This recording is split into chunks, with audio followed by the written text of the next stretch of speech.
예루살렘에 이르니 형제들이 우리를 기꺼이 영접하거늘 그 이튿날 바울이 우리와 함께 야고보에게로 들어가니 장로들도 다 있더라. 바울이 문안하고 하나님이 자기의 사역으로 말미암아 이방 가운데서 하신 일을 낱낱이 말하니 그들이 듣고 하나님께 영광을 돌리고 바울더러 이르되 형제여 그대도 보는 바에 유대인 중에 믿는 자 수만 명이 있으니 다 율법의 열성을 가진 자라. 내가 이방에 있는 모든 유대인을 가르치되 모세를 배반하고 아들들에게 할 일을 행하지 말고 또 관습을 지키지 말라 한다 함을 그들이 들었도다. 그러면 어찌할꼬 그들이 필연 그대가 온 것을 들으리니 우리가 말하는 이대로 하라. 선한 네 사람이 우리에게 있으니 그들을 데리고 함께 결례를 행하고 그들을 위하여 비용을 내어 머리를 깎게 하라. 그러면 모든 사람이 그대에 대하여 들은 것이 사실이 아니고 그대도 율법을 지켜 행하는 줄을 알 것이라. 주를 믿는 이방인에게는 우리가 우상의 제물과 피와 목매어 죽인 것과 음행을 피할 것을 결의하고 편지하였느니라 하니 바울이 이 사람들을 데리고 이튿날 그들과 함께 결례를 행하고 성전에 들어가서 각 사람을 위하여 제사 드릴 때까지 결례 기간이 만기된 것을 신고하니라. 그 이래가 거의 참이 아시아로부터 온 유대인들이 성전에서 바울을 보고 모든 무리를 충동하여 그를 붙들고 외치되 이스라엘 사람들아 도우라. 이 사람은 각처에서 우리 백성과 율법과 이곳을 비방하여 모든 사람을 가르치는 그 자인데 또 헬라인을 데리고 성전에 들어가서 이 거룩한 곳을 더럽혔다 하니 이는 그들이 전에 에베소 사람 드로비모가 바울과 함께 시내에 있음을 보고 바울이 그를 성전에 데리고 들어간 줄로 생각함이로라. 온 성이 소동하여 백성이 달려와 모여 바울을 잡아 성전 밖으로 끌고 나가니 문들이 곧 닫히더라. 그들이 그를 죽이려 할 때에 온 예루살렘이 요란하다는 소문이 군대의 천부장에게 들리매 그가 급히 군인들과 백부장들을 거느리고 달려내려가니 그들이 천부장과 군인들을 보고 바울 치기를 그치는지라. 이에 천부장이 가까이 가서 바울을 잡아 두 쇠사슬로 결박하라 명하고 그가 누구이며 그가 무슨 일을 하였느냐 물으니 무리 가운데서 어떤 이는 이런 말로 어떤 이는 저런 말로 소리치거늘 천부장이 소동으로 말미암아 진상을 알 수 없어 그를 영내로 데려가라 명하니라. 바울이 층대에 이를 때에 무리의 폭행으로 말미암아 군사들에게 들려가니 이는 백성의 무리가 그를 없이 하자고 외치며 따라가미러라. 바울의 에베소에서 예루살렘으로 향하는 이 여정은 예수님께서 갈릴리에서 예루살렘으로 향해 가셨던 여정하고 좀 비슷한 부분들이 있어서 연상이 되기도 합니다. 바울이 예루살렘에 들어가서 겪은 일 역시도 예수님이 예루살렘에 들어가서 고난을 겪은 것과 또 흡사한 면이 있기도 합니다. 그래서 이 사도행전을 기록한 누가는 바울이 예루살렘에 들어가서 겪은 일들을 이렇게 기록 묘사를 하면서 예수님의 십자가 죽음이 고난의 과정을 겪었지만 결국은 영광스러운 일이었듯이 바울 역시도 예루살렘에 들어가서 여러 가지 오해와 어려움이 있었지만 결국은 그 고난을 통해서 하나님의 영광이 드러났다. 이것을 이야기하고 싶어 합니다. 그래서 결론은 이런 겁니다. 그리스도인에게 복음을 통해서 받는 고난은, 복음 때문에 받는 고난은 결국은 하나님의 영광으로 드러난다. 이야기를 하고 싶습니다. 오늘 한번 보면 드디어 예루살렘에 도착을 했습니다. 바울과 일행이. 그 이방 교회에서 모금한 구제 헌금을 가지고 예루살렘에 도착을 했어요. 도착을 하니까 예루살렘 교회의 이 유대인 형제들이 바울 일행을 배척을 하지 않고 기꺼이 기쁜 마음으로 영접을 해서 받아들입니다. 교회로.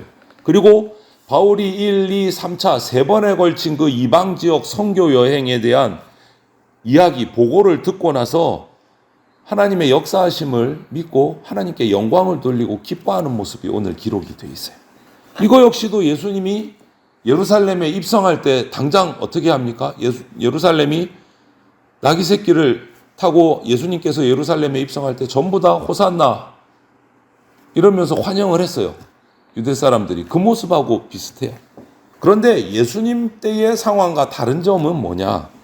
지도자들도 바울을 기쁨으로 받아줬다는 거죠. 예수님은 지도자들은 받아주지 않았어요. 백성들이 받아줬지.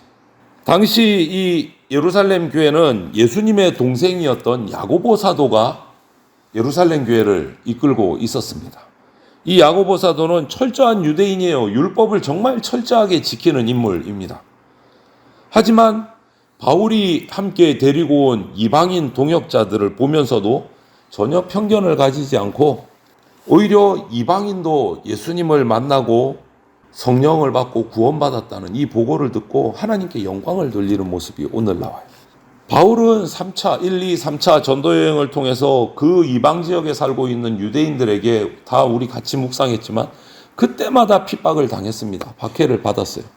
그런데 유대인이었던 예루살렘 교회 지도자들은 바울이 이 이방인들을 구원했다는 사실을 기뻐하고 하나님께 영광을 돌렸습니다.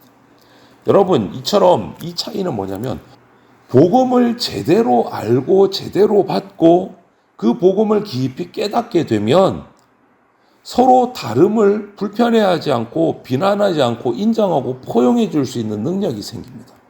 복음을 제대로 알면, 어설프게 알면 편견과 차별이 생겨요. 이 당시 이방에서 있던 유대인들처럼. 근데 복음을 제대로 알면 편견과 차별은 떠나갑니다.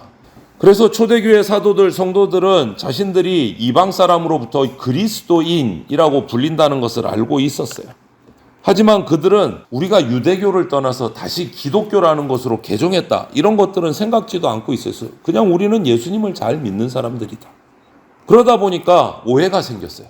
이 사도들과 바울과 이 함께한 이분들은 나는 유대교, 기독교 따지지 않고 예수님을 잘 믿는 사람, 이렇게 스스로 생각하고 있는데, 율법주의에 묶여있던 복음을 알지 못하는 유대인들은 유대교를 반대하는 사람, 하나님을 믿지 않는 사람, 율법을 반대하는 사람, 이렇게 오해를 하고 있었던 거예요. 오해를.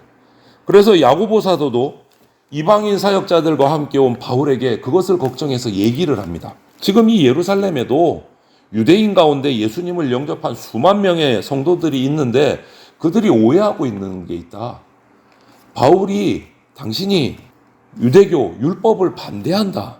율법을 지키지 않아도 된다. 이렇게 반대하는 사람으로 오해하고 있다. 그러니까 이들에게 복음을 다시 전하려면 이 잘못된 오해, 헛소문을 좀 불식시킬 방법을 찾아야 되겠다. 그래서 바울에게 이야기한 것이, 당신도 나시린이니까 나시린의 정결례를 율법에 따라 하는데 거기에 당신과 당신의 동역자들도 동참을 하면 좋겠다 라고 권면을 해요.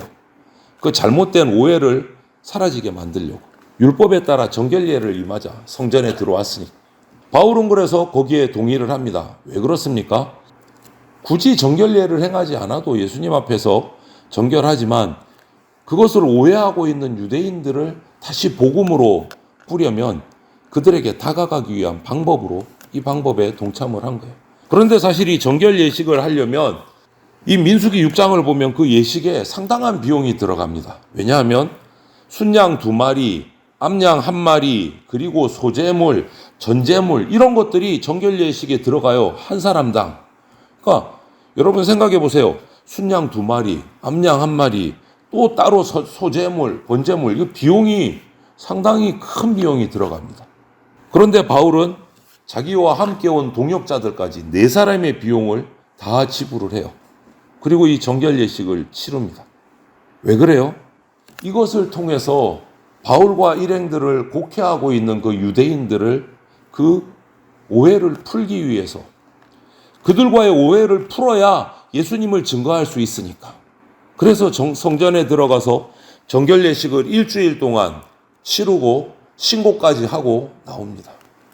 이방인 성도를 위해서 자기의 모든 것을 다 바쳤던 바울이 이제는 유대인 성도들을 위해서 그 유대인들을 얻고자 유대인 모습을, 그 예식을 그대로 치르면서 그 사람들에게 복음으로 다가가고자 자기를 헌신하는 모습을 봐요. 바울은 교회의 하나됨을 위해서 자기 시간도 자기 재물도 아끼지 않고 헌신을 한 모습을 보게 됩니다.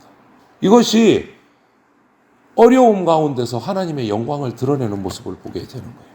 예수님이 예루살렘 성전에 입성하신 후에 한 주간 성전을 출입을 하시면서 또 유대인들에게 복음을 전하셨던 것처럼 바울도 이 결례 예식을, 정결 예식을 전하면서 한 주간 동안 성전에 머물러서 유대인들과 함께 합니다. 그런데 이렇게 다 끝내고 다 예식을 순적하게 다 이루어졌어요. 그런데 이렇게 마치고 나오는 순간 오늘 27절, 28절을 보니까 아시아에서 온 유대인들이 도착을 했어요.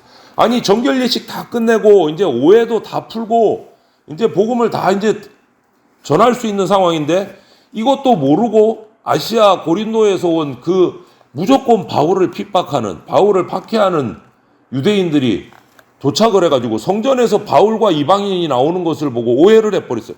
아니, 저것들이 이방인이 감히 성전에 들어갔다고? 또 선동을 시작한 거예요. 지금까지 일주일 동안 있었던 정결 예식에 그거는 전혀 모르고 오해를 해가지고 소요를 일으킵니다. 또 바울을 핍박을 해요. 그래서 그것도 모르고 있는 사람들을 또 몰아붙여가지고 바울을 체포하고 폭행을 가합니다. 그리고 성전 밖으로 끌고 나가고 성전문을 닫아버려요. 이방인은 못 들어오라고.